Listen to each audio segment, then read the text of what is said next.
అందరికీ నమస్కారం అండి. బాచీరావు ప్రవచనాలు సృష్టి రహస్యానికి అందరికీ కూడా స్వాగతం అండి. గురు ప్రార్థనతోటి ప్రారంభిద్దాము. గురు బ్రహ్మ గురు విష్ణు గురుర్దేవో మహేశ్వర గురు సాక్షాత్ పరబ్రహ్మ తస్మై శ్రీ గురవే నమః. సదాశివసమారంభాం శంకరాచార్యమధ్యమాం అస్మదాచార్యపర్యంతం వందే గురుపరంపరాం. అస్య శ్రీ సూర్యవరప్రసాద శుక్లయజుర్వేదః మూలమంత్రః మూలగురుః యాజ్ఞవల్క్య ఋషిః కౌండిన్యముని కానోముని నమో నమస్తే. ఈ కాత్యాయని మైత్రేయీ సమేత యాజ్ఞవల్ గురుభ్యో నమః. జై శ్రీమన్నారాయణ, జై శ్రీకృష్ణ. ఆది గురువైనటువంటి గురు దక్షిణామూర్తి పాదపద్మాలకి, జగద్గురువులైనటువంటి శంకర భగవత్పాదుల వారి పాదపద్మాలకి, శుక్ల యజుర్వేదానికి మూల గురువైనటువంటి కాత్యాయని మైత్రేయీ సమేత యాజ్ఞవల్క్య ఋషి పాదపద్మాలకి నమస్కారాలు తెలియజేసుకుంటూ, నాకు ఈ జన్మనిచ్చినటువంటి నా తండ్రికి, నాకు దేహాన్ని ప్రసాదించినటువంటి నా తండ్రికి, ఈ దేహంలో జీవాత్మని ప్రవేశపెట్టినటువంటి ఆ పరమాత్మ అయినటువంటి శ్రీమన్నారాయణకి కూడా నమస్కారాలు తెలియజేసుకుంటూ ఈ యొక్క సృష్టి రహస్యం కార్యక్రమాన్ని ప్రారంభిస్తూ ఉన్నాను.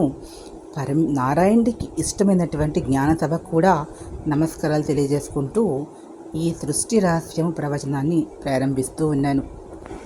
గురుదక్షిణామూర్తి ఒక వటవృక్షం కింద కొంచెం ఉన్నతమైనటువంటి ఆసనంలో కూర్చొని ఉన్నటువంటి స్వామి మౌనంగా ఉన్నారు.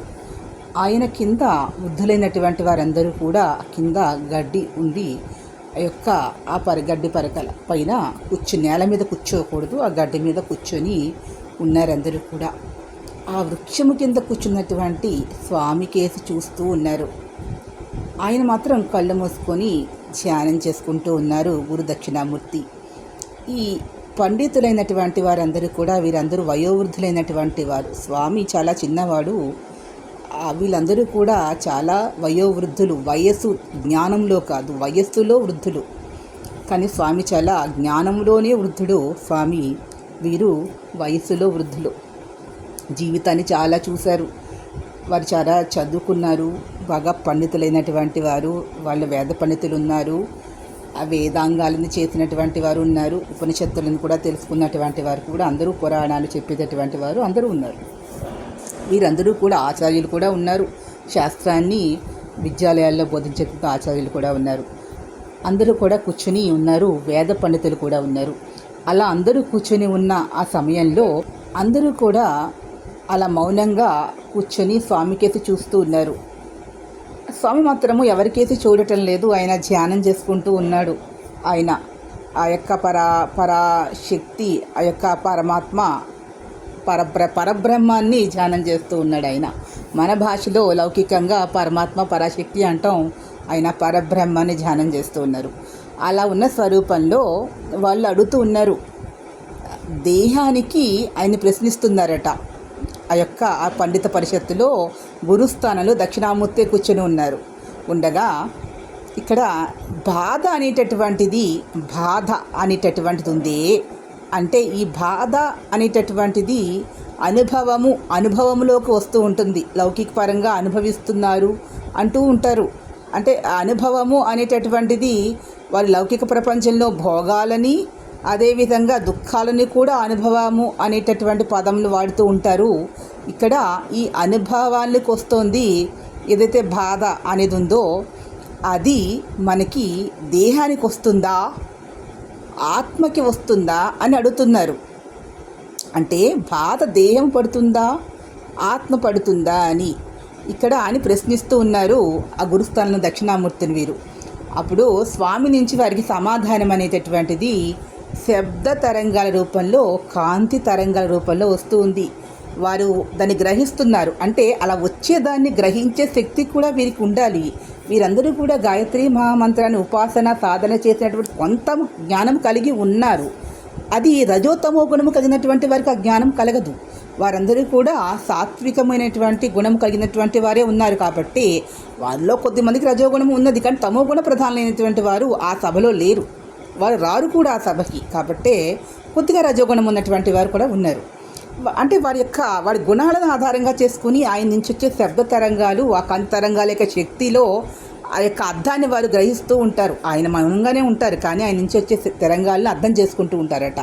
అలా అర్థం చేసుకుంటున్నటువంటి వారైన వీరందరూ కూడా ఒక మాట మాట్లాడుతూ ఉన్నారు, ఇలా అడుగుతూ ఉన్నారు.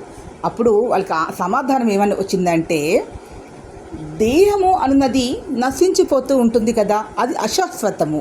కావున దేహముకి బాధ ఉంటుందా అంటే, బాధ అనున్న దేనికి కలుగును? మనస్సుకు కలుగును. మనస్సు అంటే చైతన్య స్వరూపము. మనస్సు చైతన్యము అంటే చేతన అవస్థలో ఉన్నటువంటిది మనస్సు. అంటే మనసుకి కదలిక అనేది ఉంటుంది. మనసు గుర్రం మాదిరిగా పరుగులు పెడుతూ ఉంటుంది. ఈ లోకంలో ఉన్నటువంటి కొన్ని రకములైన వస్తువుల యందు మోహ వ్యామోహాలు ఎవరికి కలుగుతున్నాయి? మనస్సుకు కలుగుతున్నాయి. ఎందువల్ల? ఒక దేహమును స్వీకరించుకొని ఆ దేహము ద్వారా ఆ మనసు, ఆ చైతన్యము, ఆ జీవాత్మ కొన్ని అనుభూతులను పొందుతుంది, మంచి అయినా చెడు అయినా.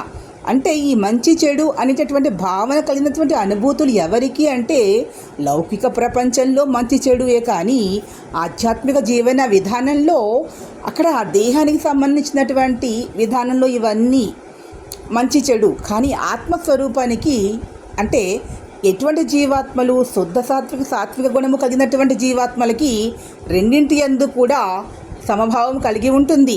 అంటే గురుదక్షిణామూర్తి సమభావాన్ని కలిగి ఉంటాడు అని చెప్తారు శంకర భగవత్పాదుల వారు గురుదక్షిణామూర్తి స్తోత్రంలో చెప్తారు.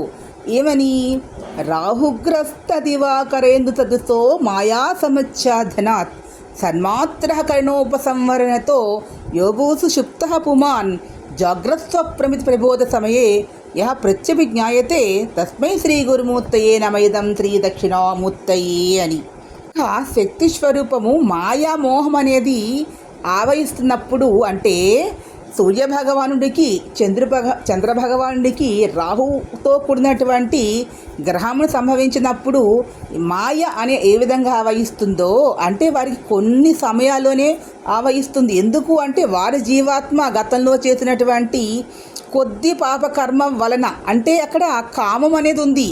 ఆ కామము అనే గుణం వలనే వారికి రాహు అనేటటువంటి వాడు ఆ కర్మసాక్షి అయిన సూర్యభగవానుడికి, మనస్సుకి అధిపతి అయిన చంద్రభగవానుడికి కూడా ఈ మాయ వల్ల, అంటే మాయ వల్లనే వారి కర్మదోషాలు వచ్చినాయి కదా. మరి సామాన్యమైనటువంటి మానవులకు ఏ విధంగా కర్మదోషాలు రావు? వస్తాయి కదా. కాబట్టి ఇక్కడ ఈ యొక్క బాధ, దుఃఖము అన్నది దేహమును కాదు, జీవాత్మకి. జీవాత్మ అంటే చైతన్యము, శక్తి అన్నది ఆ దేహం వదిలి వెళ్ళిన ఎడల ఆ దేహమునకు ఏమైనా తెలియనా? ఏమీ తెలియదు. అంటే దేహమునకి బాధ అనేది ఎలా తెలుస్తుంది? జీవశక్తి వల్ల, అంటే జీవాత్మ వల్ల, అంటే ప్రాణశక్తి వల్ల, అంతే చైతన్యము వల్ల. కావున బాధ అనున్నది లౌకిక పరిభాషలో బాధ అనున్నది, సుఖము అనున్నది, దుఃఖము అన్నది అన్నీ కూడా జీవాత్మకు మాత్రమే వర్తిస్తాయి. ఆ దేహముని ఆశ్రయించి ఉన్నంత వరకు మాత్రమే. అంటే ఇక్కడ దేహమునకు వస్తున్నాయా అంటే, దేహము ఒంటరిగా ఉన్న ఎడల జీవాత్మ విడిచిన దేహమునకి ఏమీ రాదు. మరియు జీవాత్మకి వస్తున్నాయా అంటే, దేహమును వదిలి జీవాత్మకి కూడా సంక్రమించటం లేదు. ఈ జీవాత్మ దేహమును ఆక్రమించిన తరువాత ఈ కలయిక మూలకంగానే ఈ బాధలు అనే లౌకిక పరిభాషలో బాధలు కానీ, కష్టాలు కానీ, సుఖ దుఃఖాలు కానీ కలుగుతూ ఉన్నాయి అని చెప్తూ ఉన్నారు. వారు అడిగినటువంటి ప్రశ్నకి సమాధానాన్ని గురుస్థలం దక్షిణామూర్తి ఈ విధంగా చెప్పారు. దక్షిణామూర్తి ఆ విధంగా చెప్పిన తర్వాత వీళ్ళు మళ్ళీ ప్రశ్నిస్తూ ఉన్నారు. బ్రహ్మము అంటే ఏంటి? బ్రహ్మ పదార్థము అంటే ఏంటి? పరబ్రహ్మము అంటే ఏంటి? పరబ్రహ్మ పదార్థము అంటే ఏంటి అంటున్నారు. ఇక్కడ పదార్థము అంటే భౌతిక పరమైనటువంటిది, అంటే పంచభూతాలతో తయారు చేసినటువంటిది పదార్థము అవుతుంది. పదార్థము అన్నది నాశనము అగుట తథ్యము జీవశక్తి అన్నది నాశనము కాదు అంటున్నారు. ఈ జీవశక్తి ఏ విధంగా ఉంటుంది అంటే ఇక్కడ చెప్తూ ఉన్నారు, అగ్ని, వాయువు, జలము ఉన్నాయి కదా. ఈ అగ్ని, వాయువు, జలములో ఎవరు అత్యధికులు, ఎవరు గొప్పవారు అంటూ మళ్ళీ దక్షిణామూర్తిని గురుస్థానంలో ఉన్నాయని ప్రశ్నిస్తూ ఉన్నారు వీరందరూ వయోవృద్ధులైనటువంటి వారు. అప్పుడు చెప్తున్నారు, పంచభూతాలు అంటే భూమి, అగ్ని, పృథివీ, అగ్ని, వాయువు, జలము, ఆకాశము 5 ఉన్నాయి కదా. ఇక్కడ మానవుడు ఈ 2 భూమి మీదనే ఉంటాడు. అంటే సామాన్యమైన జీవాత్మలు భూమి మీద ఉంటాయి, జ్ఞానము కలిగినటువంటి ఊర్ధ్వలోకాలలో ఉంటాయి, అంటే దేవతా శక్తులు ఊర్ధ్వలోకాలలో ఉంటాయి. మరి ఈ 2 ఉన్నాయి కదా మధ్యలో, అంటే ఇక్కడ ఈ గాలి, నీరు, అగ్ని ఈ 3 కూడా ఈ పృథ్వీలో ఉంటాయి, ఊర్ధ్వలోకాలలో కూడా ఉంటాయా లేదా? ఉన్నాయి అనేటటువంటిది. అంటే అవి మనకి కళ్ళకి కనిపించవు, కానీ ఇక్కడ చెప్తున్నారు వీటిల్లో ఏది గాలి అనేటటువంటిది, వాయువు, జలము మరియు అగ్ని ఈ 3 ఉన్నాయి కదా. ఇక్కడ అగ్ని గొప్పదా, జలము గొప్పదా, లేక వాయువు గొప్పదా అంటే నీరు గొప్పది, జలము గొప్పది. ఎందువల్ల? అగ్నిని జలము ఆర్పగలదు. అగ్ని ప్రజ్వలిస్తూ ఉంటే నీరు పోయడం వల్ల, జలం ఇవ్వడం వల్ల అగ్నిని మనం ఆపగలుగుతాం, అవునా? ఇది అగ్నిని వ్యాపింపజేసే శక్తి ఎవరికి ఉంటుంది? వాయుదేవుడికి ఉంటుంది. అంటే వాయువుకి ఉంటుంది, అంటే గాలికి ఉంటుంది. అంటే వాయుదేవుడు అగ్నిని వ్యాపింపజేయగలుగుతాడు, అవునా? జలము అన్నది అగ్నిని ఆపగలుగుతుంది. అంటే అగ్నిశక్తి అన్నది దేనికి అవసరము? మనలో ఉన్నటువంటి జీవక్రియలు సక్రమంగా జరగాలంటే తీసుకున్నటువంటి పృథ్వీ నుంచి వచ్చినటువంటి ఆహారము జీర్ణము కావాలి. జీర్ణము కావాలి అన్నప్పుడు అగ్నిశక్తి అవసరము. అగ్నిశక్తి తగు మేరకి మితిమీరినచో ఏమవును? వ్యాధికి గురి అవుతారు. నీరు అవసరము. ఎందువల్ల? పదార్థము జీర్ణము కావడానికి. వాయువు ఎందుకు అవసరము? శ్వాసకి వాయువు అవసరం. ఇప్పుడు అంటే ఇక్కడ చెప్తున్నారు 3 కూడా సృష్టి, స్థితి, లయ అని ఈ తత్వంలో మనం మాట్లాడుతూ ఉన్నారు. ఆయన సృష్టి, స్థితి, లయ తత్వాల్లో అంటే రజో తమో గుణాలు సత్వగుణము కలిగినటువంటి, అంటే అగ్ని తమో గుణము కలిగినటువంటిది లయము చెయ్యను, తమో గుణము. రజోగుణము కలిగినటువంటిది వాయువు, సత్వగుణము కలిగినటువంటిది జలము. జలము సత్వగుణము కలిగినటువంటిది, రజోగుణము కలిగినటువంటిది వాయువు, ఈ యొక్క తమో గుణము కలిగినటువంటిది అగ్ని అంటున్నారు అని సమాధానం వస్తూ ఉంది. అప్పుడు చెప్తున్నారు, సాత్విక, రాజస, తమో గుణాలు సృష్టి, స్థితి, లయము. స్థితి, సృష్టి, జలము లేనిచో ఏమీ లేదు. సృష్టి ప్రారంభమున జలము ఉన్నది కదా. ఈ జలము మీదే కదా మన పటపత్ర సాయి మర్యాకు మీద తేలియాడుతూ ఉన్నాడు. అంటే జలము సృష్టి. ఈ పరాశక్తి శాక్తేయ సంప్రదాయంలో శాక్తేయులు కూడా చెప్తారు. వారు చెప్తున్నప్పుడు పరాశక్తియే సృష్టికర్త అన్నప్పుడు కూడా అంతా జలమే ఉన్నది, పరాశక్తి ఉన్నది అని చెప్తుంది. అదే విధముగా ఇక్కడ జలము అనున్నది సృష్టి ప్రారంభానికి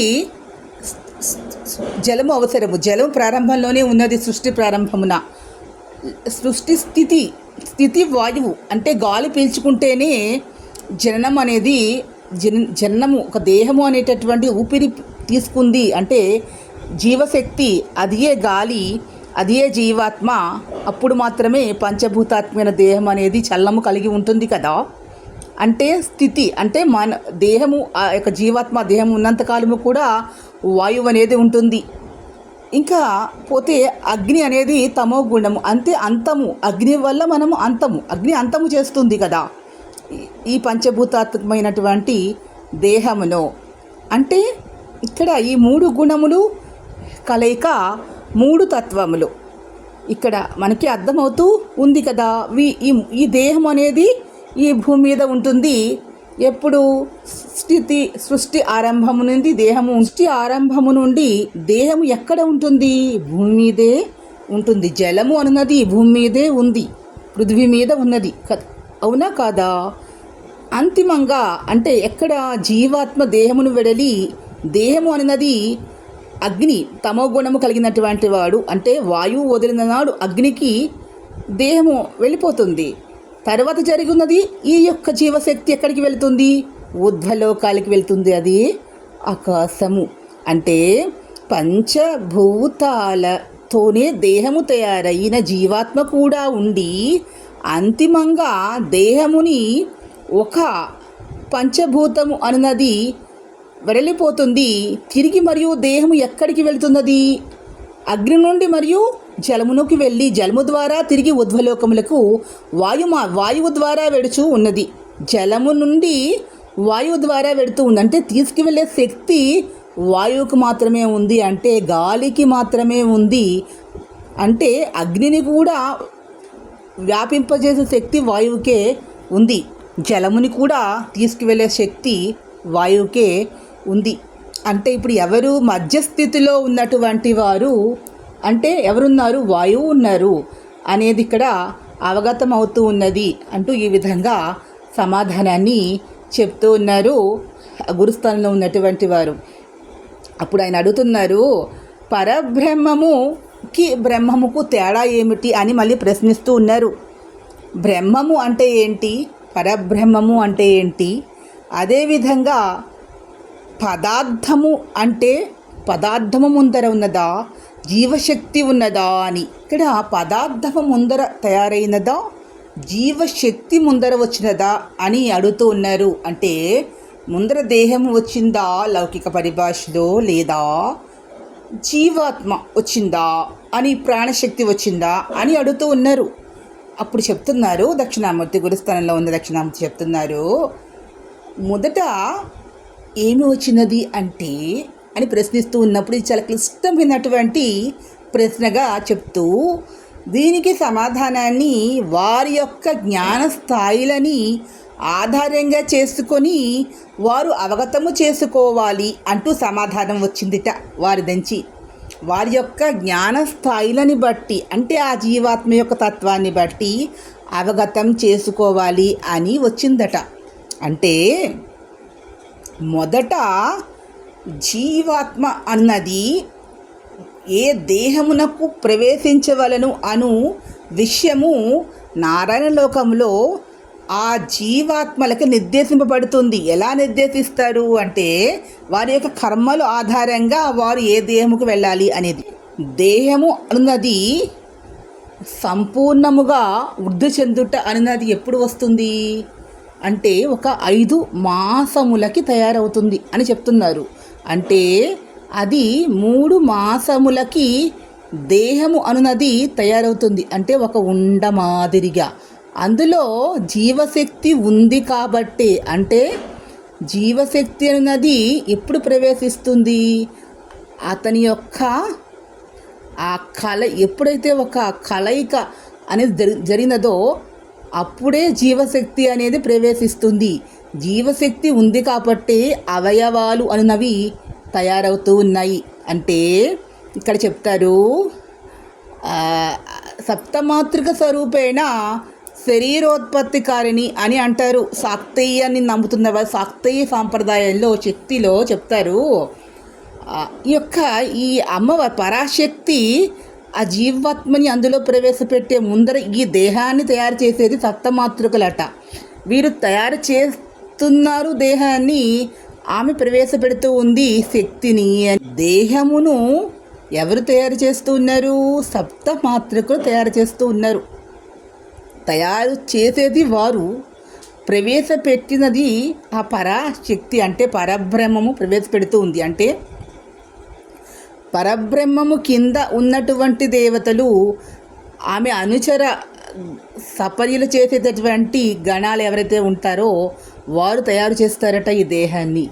ఆ ఆత్మని ప్రవేశపెట్టేది ఎవరు? పరబ్రహ్మము అని చెప్తూ ఇక్కడ జీవశక్తి అనున్నది పరస్పరము కూడా ఒకేసారి అక్కడ ఒకేసారి వస్తాయి అని చెప్తున్నారు, వేరువేరుగా రావు అని. అంటే ఎప్పుడైతే రెండు కణాల యొక్క కలయిక అనేది జరుగుతుందో అప్పుడే ఆ జీవశక్తి వస్తుంది. జీవశక్తి రావడం వల్లనే అది పెరుగుతూ ఉంది, చిన్నగా ఉన్నది పెద్ద పెద్దగా మారుతుంది కదా, అవయవాలన్నీ వస్తున్నాయి. జీవశక్తి ఉంది కాబట్టే వస్తున్నాయి, లేకపోతే ఏమీ రాదు అన్నది పరమసత్యము. ఇదియే సృష్టి రహస్యము అని చెప్తున్నారు. ఈ వీడియో మీకు నచ్చినట్లయితే ప్లీజ్ సబ్స్క్రైబ్ మై ఛానల్. మరిన్ని కొత్త వీడియోతో మీ ముందుకు వస్తాను. అంతవరకు నమస్కారం అండి.